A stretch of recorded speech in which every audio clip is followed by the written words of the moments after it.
A rubbing disc brake is a common problem, and even the slightest rub, which might not really be slowing you down, can still be annoying. This is hydraulic disc brake alignment, and regardless of brand or model, this video will help you get rid of that pesky rub. Hey, I'm Truman with Park Tool. Hydraulic brake alignment is a relatively simple procedure, but there are other things that can cause the pads to rub. So we're going to start with diagnosing the problem, and then we'll take you step by step through the alignment process. If you have mechanical brakes, which are actuated by a cable, see this other video for alignment. Typical tools and supplies include 4 or 5mm hex wrenches or a T25. Also a torque wrench, such as a TW 5.2. A light source to backlight the caliper, and a repair stand or some way to hold the bike up while spinning the wheel.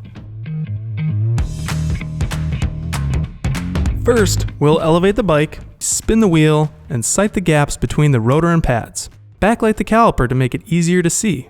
This is a good time to give the pads a quick visual inspection for wear. These pads have lots of life left, but these other pads need to be replaced. See this other video to learn how to measure the wear and replace the pads if needed.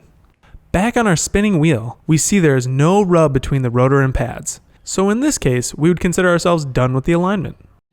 And in this example, there's a slight rotor rub, and there's barely any noise.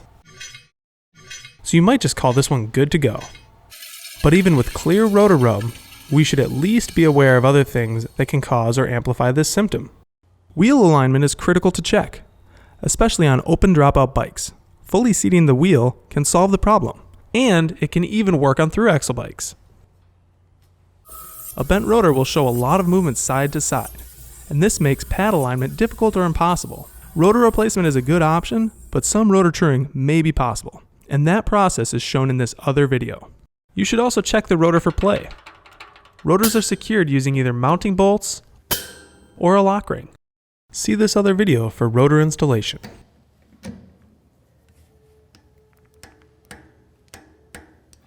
Bearing play at the hub can also be easy to check for. Just rock the wheel back and forth as shown.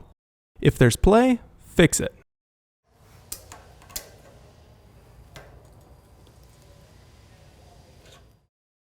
Another issue is when dust and dirt collects on one or both of the pistons and causes them to stick.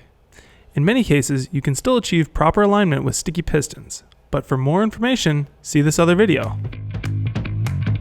That's finally it for diagnosis. Let's get into the alignment procedure.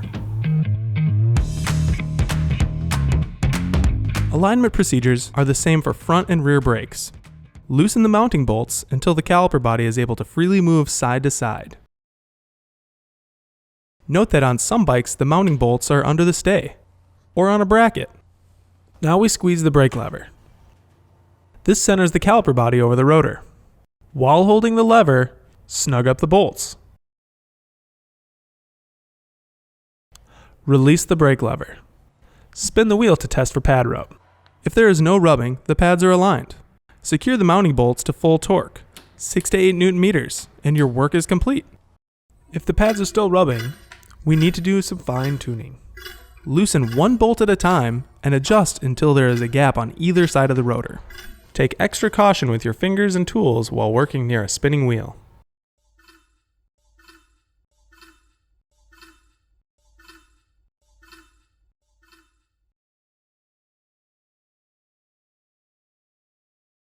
Once the pads are not rubbing, fully secure each mounting bolt, typically 6 to 8 Newton meters, and the process is complete. Some brackets have conical washers to assist in perpendicular alignment. Do not add washers if none were designed to be there in the first place, as the pads will no longer align with the rotor. Conical washers can also be found between the bolt head and the caliper. These washers allow for proper bolt head alignment. If after trying all these procedures and nothing seems to work for an adequate alignment, there may be issues with your caliper mounting system. It is assumed the frame mounts are correctly machined and square with the rotor. But if mounts are not square, bike shops are able to face or machine the mounts with the Park Tool DT 5.2 to improve alignment, as seen in this other video. Thanks for joining us on hydraulic disc brake alignment. If this video helped you out, please share with your friends and subscribe to our channel.